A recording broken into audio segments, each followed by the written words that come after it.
Hi everyone, आज के session में आप सभी का स्वागत है। वेलकम टू स्वरूप एकेडमी।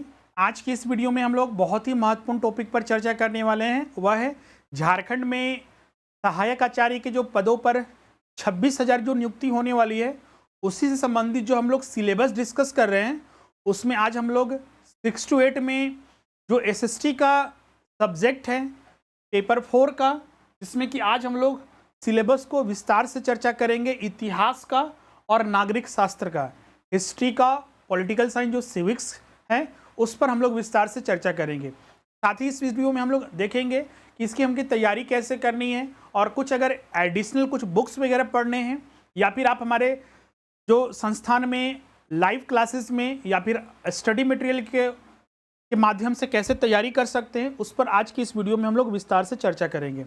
तो चलिए हम लोग सेशन को स्टार्ट करते हैं। जितने भी छात्र हमारे इस चैनल पर नए हैं, जिन्होंने चैनल को सब्सक्राइब नहीं किया है, सब्सक्राइब कर लीजिए और साथ ही बेल आइकन को प्रेस कर दीजिए, जिससे कि आने वाले न्यू वीडियोस की नोटिफिकेशन आपको मिलती रहेगी। साथ ही इस वीडियो को लाइक और शेयर जरूर कीजिएगा, जिससे कि जितने भी छात्र इस परीक्षा को देने वाले हैं, उनको ये लाभ मिल सके। और जो भी छात्र आने वाले सहायक आचार्य परीक्षा के लिए और न्यू जेटेट के लिए, क्योंकि जो छात्र जेटेट क्वालिफाइड हैं 2013 और 16 में, वही छात्र इस फॉर्म को भर सकते हैं। साथ ही बहुत सारे छात्र न्यू जेटेट के लिए अपनी तैयारी कर रहे हैं कि जब बाकी के जो 24,000 वैकेंसी हो गए उसमें भर सकें। तो इसके लिए संपूर्ण लाइव क्लासेस चल रहे हैं, जो कि ऑफलाइन क्लासेस के जैसा आपको लाइव क्लास, लाइव के अलावा आपको रिकॉर्डिंग, नोट्स हो गया, टेस्ट हो गया, साथ ही इसमें doubt session, practice session, MCQs। क्योंकि ये पहली बार परीक्षा हो रहा है, तो इसमें बहुत सारे छात्रों को कन्फ्यूजन है कि सिलेबस अगर ऐसा बनाया गया है तो प्रश्न कैसे पूछे जाएंगे। तो प्रैक्टिस सेशन और टेस्ट सीरीज सबसे ज़्यादा महत्वपूर्ण भी हो जाता है टॉपिक नॉलेज के अलावा भी, इसलिए वो सारी चीज़ें आपको कराई जाएगी। और ये हमारे एक ही प्लेटफॉर्म स्वरूप लर्निंग ऐप, जिसको आपको गूगल प्ले स्टोर से डाउनलोड करना है, उसी में जाकर आपको कोर्सेज को परचेज कर लेना है, या फिर जो स्क्रीन पर नंबर दिख रहा है उस पर भी आप कांटेक्ट करके आप एडमिशन ले सकते हैं। अभी स्पेशल ऑफर भी चल रहा है, अगर अभी आप एडमिशन लेते हैं तो 7,000 डिस्काउंट पड़ेगा, और 1 to 5 के लिए मात्र 2,800, और 6 to 8 में कोई भी विषय में लेते हैं 4 विषयों में तो 6,800 रुपये आपको फीस लगेगा। सबसे पहले अगर हम बात करें, जैसा कि अगर हम बात करें कि जो SST का सिलेबस जो बनाया गया है 6 to 8 में, अगर हम बात करें जो छात्र जेटेट क्वालिफाइड है, 1 to 5 का एग्जाम आप दे सकते हैं, या फिर 6 to 8 का आप दे सकते हैं। तो 6 to 8 में अगर हम सिलेबस की बात करें SST और कॉमर्स के कैंडिडेट के लिए, ये आपका SST और कॉमर्स के जो कैंडिडेट हैं, एग्जाम देने वाले हैं, उनके ये सिलेबस है। टोटल 4 पेपर रहेंगे, जिसमें पेपर 1 क्वालिफाइंग होगा मातृभाषा, जिसमें कि 100 प्रश्न रहेंगे, 100 अंकों का 2 घंटे की परीक्षा होगी। पेपर 2 जो रहेगा क्षेत्रीय और जनजातीय भाषा, 15 भाषा इसमें है। बहुत सारे छात्र पेपर 2 सिलेक्ट करने में कन्फ्यूजन कर रहे हैं। तो 15 भाषा में आप कोई भी भाषा एक रख सकते हैं। पहले ये था कि जिलेवार भाषा होती थी, जनजातीय भाषा अलग होता था, क्षेत्रीय भाषा एक जिला में अलग होता था। तो आप उनमें 4 या 5 जो भाषा होती थी उसमें से एक रख सकते थे, जिलेवार जिस जिला से अप्लाई कर रहे हैं।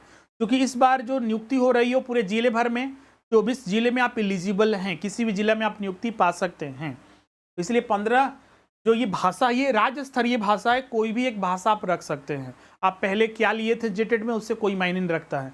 दूसरा, एक और प्रश्न बहुत सारे छात्र पूछते हैं, क्या पेपर 1 में अगर हिंदी रखते हैं तो क्या पेपर 2 में भी हिंदी, मतलब कि सेम लैंग्वेज रख सकते हैं दोनों पेपर में? तो बिल्कुल रख सकते हैं, इसमें कोई किंतु परंतु नहीं है।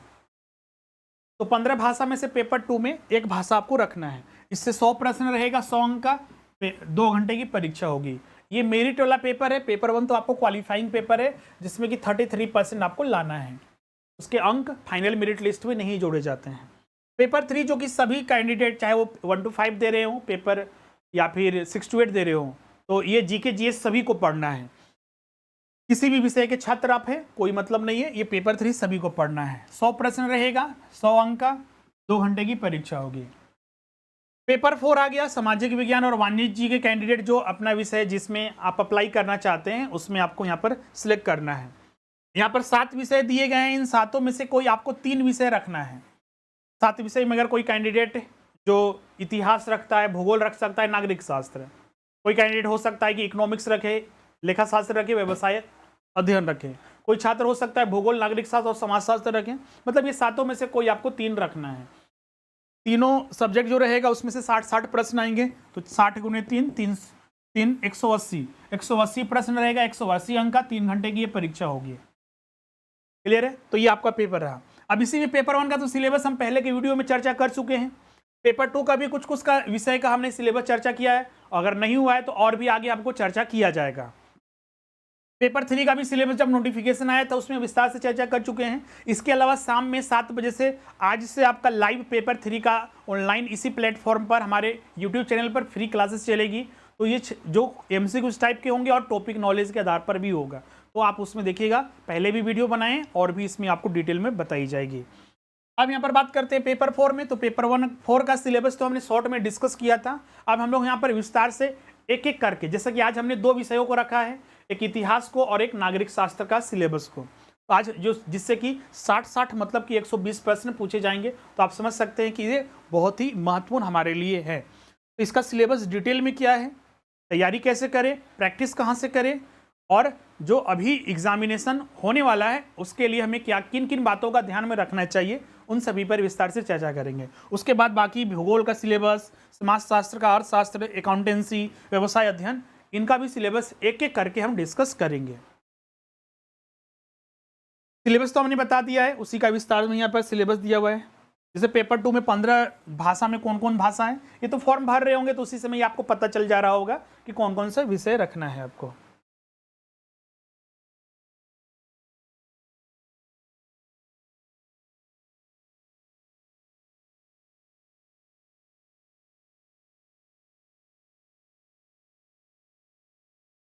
चलिए सबसे पहले हम लोग हिस्ट्री, जो इतिहास है, उसके सिलेबस को देखते हैं।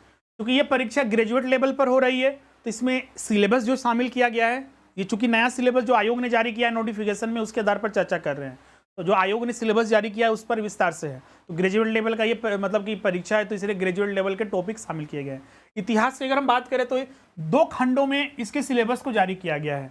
खंड 1, जिसमें कि भारत का प्राचीन इतिहास, जो प्राचीन इतिहास है, और भारत का मध्यकालीन इतिहास, इन दोनों को शामिल किया गया है। जबकि इसके खंड 2 में अगर देखिएगा तो इसमें भारत का आधुनिक इतिहास और विश्व इतिहास, और उसमें भी विश्व का सिर्फ आधुनिक इतिहास आपको पढ़ना है। मतलब कि अगर ओवरऑल देखा जाए इतिहास में जो आप लोग को पढ़ने हैं, 4 सब्जेक्ट पढ़ने हैं। प्राचीन इतिहास, भारत का प्राचीन इतिहास, भारत का मध्यकालीन इतिहास, भारत का आधुनिक इतिहास और विश्व इतिहास, और उसमें सिर्फ आधुनिक इतिहास। अब इसमें सवाल उठता है कि प्राचीन इतिहास तो हम समझ गए कि आप पढ़ना है, मतलब कि भारत का प्राचीन इतिहास में क्या क्या चीज़ें होती है, तो क्या उसमें से सारी चीज़ें पढ़नी है? तो नहीं, जो सिलेबस में बताया गया है उन चीज़ों को। हाँ, लेकिन एक ध्यान रखिएगा, इतिहास को अगर समझना है तो कालक्रम के अनुसार समझना पड़ता है। भले ही इसके सिलेबस में कुछ टॉपिक शामिल नहीं किए गए हों, लेकिन अगर आप इतिहास को समझते तो काल अगर अनुसार नहीं समझिएगा, अगर आप हड़प्पा सभ्यता बिना समझे, वैदिक सभ्यता बिना समझे आप सीधे महाजनपद काल पढ़ने लगिएगा तो बहुत सारी चीज़ें आप मिस कीजिएगा, वहाँ पर बहुत सारी चीज़ें समझ में नहीं आएगी। मौर्य इतिहास पढ़े हुए बिना आप अन्य टॉपिक पढ़िएगा तो समझ में नहीं आएगी। तो इसमें कुछ ऐसे टॉपिक हो सकते हैं, भले ही सिलेबस में ना लिखे हों, लेकिन हो सकता है कि आपको उसको शॉर्ट में पढ़ना ही पड़ेगा, उसका कोई दूसरा विकल्प नहीं है। अगर एग्जाम में प्रश्न आ जाएगा तो आप ये नहीं कहिएगा सर कि सिलेबस में तो वो लिखा ही नहीं था, तो फिर हम कैसे क्यों पढ़ें। पढ़ना इसलिए क्योंकि ये इतिहास है और वो एक दूसरे से रिलेटेड होता है, इसीलिए क्योंकि इतिहास जो आज हम प्रेजेंट में देख रहे हैं, पास्ट का कहीं ना कहीं कनेक्शन है। आज आपके हाथ में मोबाइल है तो इतिहास को जीना बिना जाने कि मोबाइल कैसे इन्वेंट हुआ, कहाँ से आविष्कार हुआ, क्या क्या इसमें टेक्नोलॉजी आई, कब कब टेक्नोलॉजी अपग्रेड हुआ, तो उसको बिना जाने हुए आज के मोबाइल को हम नहीं समझ सकते। इतिहास भी वही चीज़ है, हर चीज़ इतिहास से जुड़ा हुआ है, तो इसलिए पढ़ना पड़ता है। तो सबसे पहले यहाँ पर देखिएगा तो खंड 1 में जो इतिहास जो पढ़ने, इसमें आपका प्राचीन भारत का इतिहास के स्रोत, जो प्राचीन भारत के इतिहास के जो साहित्यिक स्रोत है, विदेशी विवरण है, या फिर जो पुरातात्विक स्रोत हैं, उन सब के बारे में पूरा पढ़ना है।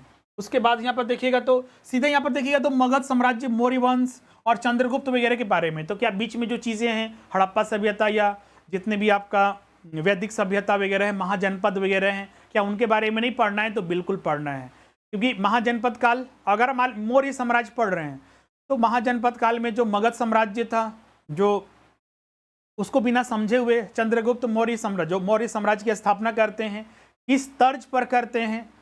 तो जो पूरा इतिहास को जाने हुए महाजनपद काल के मगध साम्राज्य को 16 महाजनपदों में जो मगध साम्राज्य था उसको बिना जाने हुए आप कैसे समझ सकते हैं मौर्य साम्राज्य के बारे में। तो इसलिए उसको पढ़ना जरूरी है। ऐसा नहीं कि सीधे हम पढ़े प्राचीन भारत का इतिहास के स्रोत, उसके बाद सीधे मौर्य वंश पढ़ने लगे, बीच का छोड़ दिए तो समस्या हो सकती है, तो उसको भी पढ़ना है। फिर उसके बाद विक्रमादित्य, मतलब कि इसमें सिलेबस जो बनाया गया है शॉर्ट में बना दिया गया है कि इन टॉपिक पर आपको विशेष ध्यान देखना है, बाकी सारी चीज़ें तो आपको पता होनी ही चाहिए।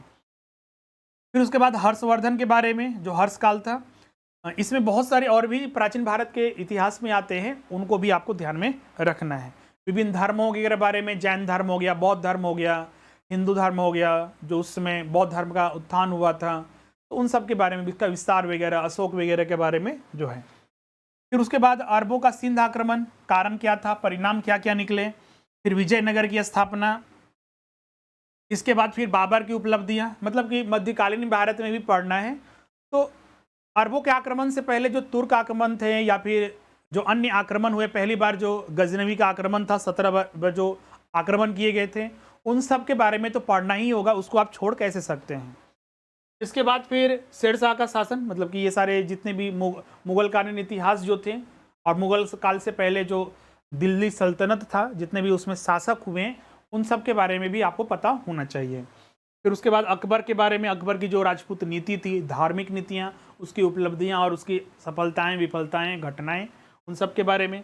फिर मुगल साम्राज्य का जो पतन होता है उसका क्या कारण था, उसके परिणाम क्या लिखने। फिर उसके बाद शिवाजी का जो शासन जो था उनके बारे में और उसका प्रबंध। और फिर ऐसे मुगल साम्राज्य के अंतिम शासक तो यहाँ 1857 के युद्ध तक देखा गया था, लेकिन एक बड़े शासक के रूप में जो था वो अंतिम शासक माना जाता है औरंगजेब। तो उसकी नीतियाँ, उसकी धर्मकारी नीतियाँ, धर्म के विरुद्ध जो नीतियाँ थी, हिंदू के प्रति जो उसका जो निष्ठुर निर्कुंज शासन था, उन सब के बारे में पढ़ना है। उसके बाद देखिएगा तो द्वितीय खंड, ये पहला खंड हो गया आपका, प्राचीन भारत और मध्यकालीन भारत के बारे में पूरा पढ़ना है इसमें, और विशेष रूप से इन टॉपिक पर ध्यान रखना है। फिर उसके बाद द्वितीय खंड में देखिएगा तो यहाँ पर भारत का आधुनिक इतिहास प्रारंभ होता है, मुगल साम्राज्य का पतन होला, भारत में अंग्रेजों का प्रवेश, जो ईस्ट इंडिया कंपनी भारत में पहली बार आई थी और उन्होंने अपनी शासन प्रणाली प्रारंभ किया, बंगाल से लेकर पूरे देश में भर में किस तरह से वो फैले, उन सब के बारे में। तो उसमें उससे पहले जो प्लासी और बक्सर का युद्ध था, उसका कारण क्या हुआ, उसका परिणाम क्या निकला और महत्व इसका क्या था। लॉर्ड डलहौजी के बारे में, फिर 1857 की क्रांति, उसका कारण और महत्व। उसके बाद राजा राम मोहन राय, मतलब कि जो समाज सुधार आंदोलन हुए थे तो उसमें राजा राम मोहन राय के भूमिका। इसके अलावा उसमें समाज सुधार आंदोलन जो विभिन्न धर्मों में हुए, जो उनके बारे में भी, हिंदू धर्म में, इस्लाम में या फिर जो क्रिश्चियन वगैरह में, उन सब के बारे में पढ़ना है। खासकर इसमें राजा राम मोहन राय की जो भूमिका थी उसके बारे में। फिर उसके बाद भारत में जो विभिन्न आंदोलन किए गए अंग्रेजों के प्रति विभिन्न क्षेत्रों से, उन सब के बारे में। फिर उसके बाद जो राष्ट्रीय स्तर के आंदोलन हुए, खासकर महात्मा गांधी के आने के बाद, भारत छोड़ो आंदोलन, कैबिनेट मिशन योजना और भी जितने भी आंदोलन थे, उन सब के बारे में। फिर इसके बाद जो यहाँ पर आ जाता है आपका विश्व इतिहास, और विश्व इतिहास में भी सिर्फ आपको यहाँ पर जो आधुनिक इतिहास है, मॉडर्न वर्ल्ड हिस्ट्री है, उन सब के बारे में पढ़ना है। इसमें खासकर प्रारंभ करना है आपके औद्योगिक क्रांति से, जो इंग्लैंड में हुआ था, वहाँ से जो प्रारंभ होता है, उन सब के बारे में। फिर फ्रांस की राज्य क्रांति, परिणाम। फिर नेपोलियन बोनापार्ट, प्रथम विश्व युद्ध, कारण और परिणाम। 1917 की रूसी क्रांति, कारण इसका क्या था और क्या परिणाम निकले। फिर द्वितीय विश्व युद्ध, इसका भी कारण और परिणाम। तो ये पूरा हिस्ट्री का सिलेबस था जो 4 भागों में हमने डिस्कस कर लिया। इसमें सिलेबस जो है थोड़ा शॉर्ट में बनाया गया है, लेकिन इतिहास को समझने के लिए बाकी सारी चीज़ें पढ़नी ही पड़ेगी। हाँ, उसको हो सकता है शॉर्ट में पढ़े और इन चीज़ों को विशेष रूप से हम ध्यान दें। और जब भी इसमें आप स्टडी कीजिएगा, ये सिलेबस हमारा हो गया, तो हर एक टॉपिक का आप साथ में, जैसे कि आप प्राचीन भारत के इतिहास के स्रोत पढ़ते हैं, तो उसके बाद बहुत सारे मार्केट में बुक्स आते हैं, या फिर हमारे संस्थान में आप तैयारी कर रहे हैं तो आपको टेस्ट लिया जाता है। प्रैक्टिस आपको करना ही है। हर एक टॉपिक का कम से कम 40, 50, 100 प्रश्न जरूर सॉल्व करें। फिर उसके बाद महाजनपद काल, या फिर हम बात करते हैं उसके हड़प्पा सभ्यता हो गया, वैदिक सभ्यता हो गया, हर एक टॉपिक पर 40-50 प्रश्न। इसी तरह विश्व इतिहास तक आते आते हर एक टॉपिक पर अगर 40-50 प्रश्न सॉल्व करते हैं तो देखिएगा तो ये आपके लिए बहुत ही ईजी हो जाएगा, क्योंकि इतिहास में बहुत ज़्यादा समझने से ज़्यादा चीज़ें याद करनी पड़ती हैं। तो याद करने के लिए की नोट्स जरूर बनाइएगा। तो पहला चीज़ आपको हिस्ट्री में क्या करना है, पहला सिलेबस के अनुसार पूरा स्टडी करना है, सिलेबस के अकॉर्डिंग स्टडी। दूसरा आपको चैप्टर वाइज प्रैक्टिस, जो भी चैप्टर आप पढ़ते हैं, चाहे आप 4 सेक्शन यहाँ पर हो गया, प्राचीन, मध्यकालीन, आधुनिक और विश्व आधुनिक इतिहास, तो हर एक चैप्टर वाइज का चैप्टर का MCQ सॉल्व कीजिए। कम से कम हर एक चैप्टर से 40-50 कम से कम प्रश्न। तो आप समझ सकते हैं कि अगर 40-50 भी टॉपिक होगा तो आप प्रश्न कितना सारा हो सकता है। फिर तीसरा चीज़ करना है, की नोट्स बनाना है। की नोट्स एक बार में नहीं बनाइएगा, जैसे कि आप पहली बार कुछ भी पढ़िएगा तो लगेगा तो सब तो इम्पोर्टेंट है, तो इसलिए 1-2 बार पढ़ने के बाद जब रिवीजन करने लगेगा तब की नोट्स बनाइए। की नोट्स आपका ज़्यादा से ज़्यादा या मैक्सिमम जो है आपका एक टॉपिक, जैसे कि प्राचीन इतिहास 10 से 15 पेज में होना चाहिए, 20 या मैक्सिमम 20 पेज जाएगा, इससे ज़्यादा में नहीं होना चाहिए, क्योंकि आपको एक ही दिन में सारा चीज़ रिवीजन करना है। तो की नोट्स इसीलिए बनाया जाता है ताकि आप 1-2 घंटे में, 3 घंटे में एक सब्जेक्ट को आप पूरा रिवीजन कर सकें। इसके बाद पूरा पढ़ने के बाद फिर कंप्लीट टेस्ट, जैसे पूरा हिस्ट्री हो गया तो हिस्ट्री का पूरा 60 प्रश्न के आधार पर कैसा कैसा प्रश्न आ सकता है सेक्शन 1 में, मतलब प्राचीन से कैसा, मध्यकालीन से ऐसा, तो ये कंप्लीट टेस्ट आपको जरूर देना है। और ये चारों चीज़ें हमारे संस्थान में आपको उपलब्ध कराई जाएगी, पहले स्टडी, फिर चैप्टर वाइज, फिर की नोट्स। की नोट्स भी पहले हम लोग नहीं देते थे, हम लोग नोट्स ही दे देते थे, लेकिन पिछले बार से हमने देखा कि बहुत सारे छात्र की नोट्स बनाते ही नहीं है। ऑनलाइन का फायदा बहुत सारे छात्रों को जरूर हुआ है, लेकिन बहुत सारे छात्र जो है क्या करने लगे हैं कि सेल्फ स्टडी और जो की नोट्स वगैरह बनाने का काम थे उसको छोड़ चुके हैं। फिर हमने इस बार से प्रारंभ किया है कि इस बार से जो सहायक आचार्य परीक्षा हो रही है या फिर आने वाली जितनी परीक्षा होंगी, की नोट्स भी हमारे तरफ से आपको दिया जाएगा। चैप्टर वाइज टेस्ट वगैरह भी सारे लिए जाएंगे 60 प्रश्न के आधार पर, जो कि आपके एग्जाम के लिए महत्वपूर्ण होगा। तो ये पूरा सिलेबस आपका हो गया हिस्ट्री में जो आपको पढ़ने थे। इसके लिए बुक्स रिकमेंड करें तो अगर आपके पास इसके बहुत सारे सोर्सेज हो सकते हैं, अगर आप सेल्फ स्टडी करें, अगर आप हमारे संस्थान में जुड़ रहे हैं तो आपको वहाँ पर कोई अलग से बुक लेना नहीं है। लेकिन अगर आप सेल्फ स्टडी कर रहे हैं तो मार्केट में अलग अलग बुक्स आते हैं, NCERT आप प्रीफेयर कर सकते हैं। हम NCERT के अलावा आपको पढ़ने की ज़रूरत और किसी बुक्स को नहीं देंगे, NCERT पढ़ लीजिए, सफिशियंट है। अब पुराने NCERT मिलते हैं तो बहुत ही बेहतर है, अगर नहीं मिलते हैं तो नए NCERT भी स्थान दे सकते हैं, या फिर इग्नू का बुक्स आता है वो रख सकते हैं, NIOS का बुक्स आता है वो रख सकते हैं, या फिर मार्केट में TMH पब्लिकेशन का बुक्स आता है उसको भी आप स्थान दे सकते हैं। अलग अलग राइटर्स के आते हैं, उसको आप विशेष स्थान दे सकते हैं। लेकिन उतना मोटी मोटी बुक्स पढ़ने से अच्छा है कि आप विशेष उसको स्थान दीजिए जो कि आपको हर चीज़ फैक्ट को एक साथ प्रेजेंट कर सके। क्योंकि आप सहायक आचार्य की परीक्षा दे रहे हैं, आप मोटी मोटी बुक पढ़िएगा, एक ही विषय पढ़ने में आपको 2 महीने लग जाएंगे, तो बाकी विषय कब पढ़िएगा, बाकी पेपर कब पढ़िएगा। इसीलिए आपको चीज़ें, सिलेबस टफ नहीं है, बहुत ज़्यादा सिलेबस में टॉपिक्स शामिल कर दिए गए हैं। इसीलिए कम समय में आपको इस तरह से रणनीति बनानी है, इस तरह से स्टडी करना है, कम समय में सारे सिलेबस को कवर करते हुए, सारी चीज़ों को शामिल करते हुए अच्छे से अध्ययन करें।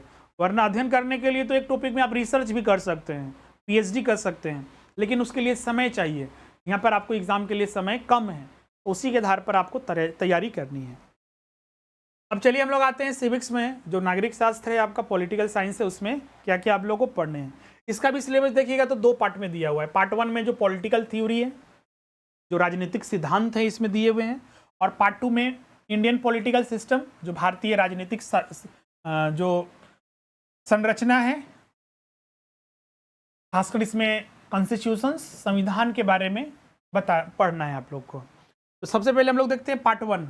पार्ट 1 में देखिएगा तो जो पॉलिटिकल थ्योरी है, इसमें जो राजनीतिक सिद्धांत है, उसमें सबसे पहले आपको comparison between traditional and modern जो पॉलिटिकल साइंसेस हैं, जो नागरिक शास्त्र है, आधुनिक और जो ट्रेडिशनल, जो परंपरागत राजनीतिक शास्त्र है, उनके बारे में पढ़ना है, उनको कॉन्सेप्ट को समझना है। इसके बाद बिहेवियरलिज्म, जिसमें कि इसका मीनिंग और कैरेक्टरिस्टिक्स, जो इसका विशेषताएं या फिर इसका जो फीचर्स वगैरह उनके बारे में। फिर कुछ टर्म है, जैसे लिबर्टी क्या होता है, जिसमें political liberty, economic liberty, equality में सोशल इक्वालिटी, इकोनॉमिकल इक्वालिटी, और इसका रिलेशंस क्या है उनके बारे में। फिर relations between liberty and equality क्या है उनके बारे में। फिर डेमोक्रेसी, जो लोकतंत्र है, उनके बारे में, इसका मीनिंग क्या है, कंडीशन क्या है, और इसके सक्सेस क्या है। पहले के देखिएगा तो ज़माने में, प्राचीन अगर मध्यकालीन में देखा जाए तो उस समय जो ज़्यादातर चीज़ें होती थी, मतलब राजशाही होती थी, डेमोक्रेसी तो नहीं होता था, लोकतंत्र कब से ये प्रारंभ हुआ, इसका मीनिंग क्या है, कहाँ से प्रारंभ हुआ, इसकी सफलताएं और असफलताएं आज के दौर में इसके क्या क्या है उनके बारे में। फिर उसके बाद पॉलिटिकल पार्टी जिसकी डेमोक्रेसी में एक महत्वपूर्ण भूमिका है, उनके बारे में पूरा पढ़ना, इसका मीनिंग और फंक्शंस। फिर उसके बाद पब्लिक ओपिनियन है मीनिंग, इसका conditions for formation of public opinion. फिर सिटीजनशिप्स, जो नागरिकता है उसका मेथड ऑफ एक्वायरिंग सिटीजनशिप, नागरिकता जो प्राप्त करने, कोई जन्म सिद्ध मतलब कि जन्म से ही नागरिकता पर, जैसे हम और आप हो गए, भारत की नागरिकता हमने जन्म से यहीं पर प्राप्त हुआ है। कुछ लोग दूसरे देश में जाकर भी आप नागरिकता प्राप्त करते हैं, तो भारत के संदर्भ में या फिर अन्य देशों के संदर्भ में उसके बारे में पढ़ना है। फिर वेलफेयर स्टेट, जो कल्याणकारी राज्य है उसके बारे में, इसका मीनिंग और फंक्शंस। फिर गांधीज्म, सत्याग्रह वगैरह, Marxism, theory of class struggle. तो ये मेन 10 टॉपिक्स जो है यहाँ पर जो सीधे दिए हुए हैं उन सब के बारे में पढ़ना है, जो कि लगता तो है कि सिलेबस थोड़ा ज़्यादा है, लेकिन अगर आप क्रमबद्ध तरीके से पढ़िएगा तो बहुत ही आसान है। फिर इसके बाद अगर हम आगे बढ़ते हैं तो पार्ट 2 आ जाता है। पार्ट 2 में आप देखिएगा तो इंडियन पॉलिटिकल सिस्टम, मुख्य रूप से इसमें जो हमारा संविधान है उनके बारे में पढ़ना है, जैसे कि जो प्रीम्बल्स है संविधान का, जो प्रस्तावना है, इसका साइलेंट फीचर्स, फंडामेंटल राइट्स हो गया, directive principle of state policies. के बाद प्रेसिडेंट के बारे में, प्रेसिडेंट की जो नियुक्ति होती है, इलेक्शन प्रोसेस क्या है, और इमरजेंसी पावर जो राष्ट्रपति को दिया गया है उसके बारे में पूर्ण रूप से पढ़ना है। फिर उसके बाद चूंकि भारत जो है एक द्विसदनीय है, तो उसमें जो लोकसभा और राज्यसभा है उसके बारे में, कंपोजिशन इसका क्या है, रिलेशन बिटवीन दोनों में क्या रिलेशन है उसके बारे में। फिर गवर्नर हो गया, चीफ मिनिस्टर्स, इनका अपॉइंटमेंट किस तरह से होता है, इनको पावर क्या क्या दिया गया है, फंक्शंस इसके क्या है। फिर लेजिस्लेटिव असेंबली, विधानसभा वगैरह, जो कंपोजिशन और इसका जो फंक्शंस हैं। फिर उसके बाद सुप्रीम कोर्ट हो गया, हाई कोर्ट हो गया, जो जुडिशियल, फिर इलेक्शन कमीशंस हो गया उनके बारे में। फिर पब्लिक सर्विस कमीशंस वगैरह हो गया, जैसे जेपीएससी हो गया, यूपीएससी हो गया, मतलब जो यूनियन हो गया और स्टेट हो गया, पब्लिक सर्विस कमीशन उनके बारे में। फिर आपका रिलीजन, कम्युनिज्म और नेक्सलिज्म, इनका कॉन्सेप्ट, पंचायती राज जो है, इंपॉर्टेंस ऑफ 37th जो कॉन्स्टिट्यूशन अमेंडमेंट हुआ था उन सब के बारे में। इसमें कुछ टॉपिक्स जैसे कि नहीं दिया हुआ है, जैसे कि संविधान में जितनी संशोधन हुआ है उनके बारे में। फिर देखिएगा कुछ और भी संविधान के जो प्रमुख भाग है उनके बारे में, फाइनेंस कमीशन वगैरह के बारे में, तो क्या वो सब पढ़ना है। तो भले ही उसमें नहीं दिया हुआ है, लेकिन ये सब चीज़ें संविधान के महत्वपूर्ण अंग है। तो इन चीज़ों के बारे में जो खासकर जो संवैधानिक संस्थाएं हैं, इलेक्शन कमीशन हो गया, फाइनेंस कमीशन वगैरह हो गया, इन सब के बारे में, कैग वगैरह हो गया, तो इन सब के बारे में हमें थोड़ी बहुत नॉलेज होनी ही चाहिए। कम से कम डिटेल में ना पढ़े तो थोड़ी बहुत नॉलेज होना चाहिए। एग्जाम में अगर ये पूछ देगा तो हम ये नहीं बोल सकते हैं कि हमको तो ये सिलेबस में लिखा ही नहीं था। तो सिलेबस ऐसा नहीं कि टू द पॉइंट जो पढ़ना ही वही लिखा रहता है, क्योंकि इससे संविधान से रिलेटेड है तो आपसे प्रश्न पूछा जा सकता है। तो ये आपका सिविक्स का जो सिलेबस है वो हमने यहाँ पर विस्तार से चर्चा कर लिया है। तो इसमें अब इसके लिए कुछ बुक्स वगैरह है, तो एनसीईआरटी तो हम यहाँ पर पहले प्राथमिकता देंगे। अगर आप सेल्फ स्टडी कर रहे हैं, हमारे संस्थान में जुड़िएगा तो आपको वही सारी चीज़ें यहाँ पर भी करनी है जो आपको हमने इसमें बताया था। सिविक्स में भी आपको वही सिलेबस के अकॉर्डिंग सारी चीज़ें स्टडी करनी है, पॉलिटिकल थ्योरीज भी और कॉन्स्टिट्यूशंस भी। फिर चैप्टर वाइज जो है आपका एमसीक्यूज उसमें भी सॉल्व करना है। फिर उसके बाद की नोट्स उसका भी बनाना है। फिर आपका कंप्लीट टेस्ट 7 प्रश्नों का, पॉलिटिकल साइंस में किस तरह से प्रश्न पूछे जा सकते हैं उन सब के बारे में आपको यहाँ पर प्रश्न जो है सॉल्व करना है, जो हमारे संस्थान में भी आपको उपलब्ध कराया जाएगा। इसमें अब आप सेल्फ स्टडी कर रहे हैं तो कौन कौन से बुक्स को, हम तो एनसीईआरटी बोलेंगे, खासकर 11th-12th का इसमें पढ़िएगा। अगर फिर भी आपको कोई एडिशनल बुक्स लेना है तो टीएमएच पब्लिकेशन का, या फिर जो इग्नू का, या फिर वो तो बहुत ज़्यादा विस्तार से हो जाएगा। कोई की नोट्स वगैरह जो आते हैं मार्केट्स में, जो बहुत ज़्यादा डिटेल में भी ना हो, बहुत ज़्यादा शॉर्ट में भी ना हो, उस बुक्स को आप प्राथमिकता दे सकते हैं इसको पूरा पढ़ने के लिए। क्लियर है? वरना तो बुक्स तो बहुत सारे आते हैं, लक्ष्मीकांत को वगैरह का आता है पॉलिटिकल का, जिसमें कॉन्स्टिट्यूशन पूरा पढ़ाया गया है। फिर आपका शासन के लिए जो पॉलिटिकल थ्योरीज है उसके लिए भी लक्ष्मीकांत का ही एक आता है, भारतीय शासन के नाम से। तो उतनी मोटी मोटी बुक्स आपको नहीं पढ़ने, वो सब यूपीएससी वगैरह या फिर जेपीएससी वगैरह के लिए पढ़ते हैं, या फिर बीपीएससी वगैरह के लिए, वो आपको यहाँ पर नहीं पढ़नी है। तो आपको बुक्स उसी तरह से मार्केट से उठाना है, क्योंकि बुक्स के सोर्सेज बहुत सारे हैं। इसके लिए हम एनसीईआरटी आपको प्राथमिकता देंगे। इसके अलावा कुछ और अन्य जो बुक्स वगैरह आते हैं मार्केट में, या फिर इसके लिए जो एनसीईआरटी सार आता है, जैसे कि महेश कुमार बर्णवाल का, अरिहंत का एनसीईआरटी सार आता है। हाँ, कॉन्स्टिट्यूशन का आपको एनसीईआरटी सार मिल जाएगा, लेकिन ये पॉलिटिकल थ्योरी का एनसीईआरटी सार नहीं मिलता, क्योंकि एनसीईआरटी के लिए नाम पर ये बुक नहीं आती हैं। तो आप ग्रेजुएशन के जो बुक आते हैं जो साहित्य पब्लिकेशन का बुक आता है पॉलिटिकल थ्योरीज, राजनीतिक सिद्धांत के नाम पर, उस बुक्स को आप यहाँ पर प्राथमिकता दे सकते हैं। तो ये सारे सोर्सेज वगैरह, इसमें भी आपको तैयारी करनी है उसी माध्यम से। और इस एग्ज़ाम की तैयारी कर रहे हैं तो जैसा कि हर एक एग्ज़ाम में 3 चीज़ें जरूरी होती है, धैर्य रखने की। धैर्य रखिएगा तभी आप एग्ज़ाम में बढ़ पाइएगा आगे, क्योंकि यहाँ पर झारखंड में कब क्या हो जाए कुछ पता नहीं रहता है, इसलिए धैर्य रख कर आप तैयारी करनी है।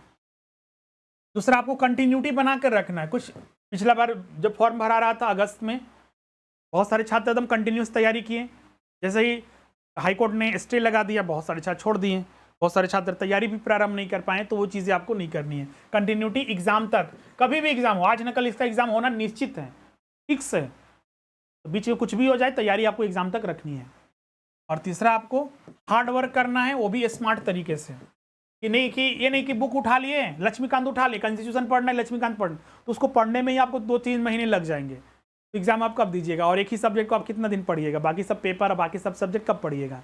इसीलिए आपको हार्डवर्क करना है। लक्ष्मीकांत से बेस्ट बुक नहीं है कॉन्स्टिट्यूशन का पूरे मार्केट में, लेकिन अब ऐसा नहीं कि उसी को पढ़ने लगेंगे, उसको पढ़ने लगेंगे तो बाकी पेपर कब, बाकी सब्जेक्ट कब तैयारी करेंगे।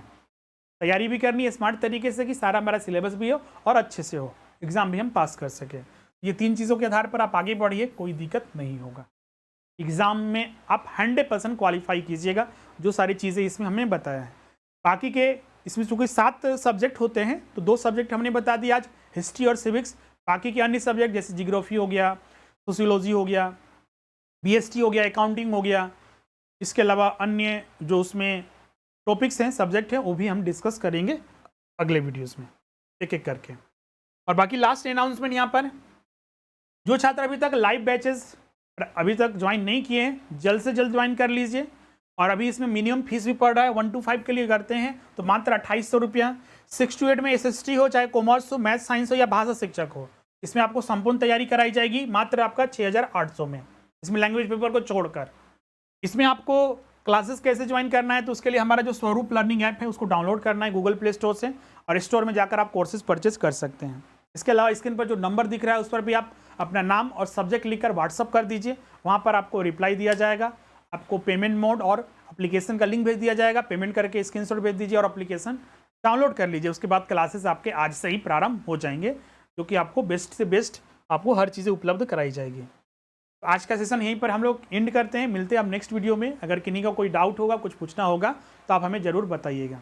थैंक यू एवरीवन, मिलते हैं नेक्स्ट वीडियो में।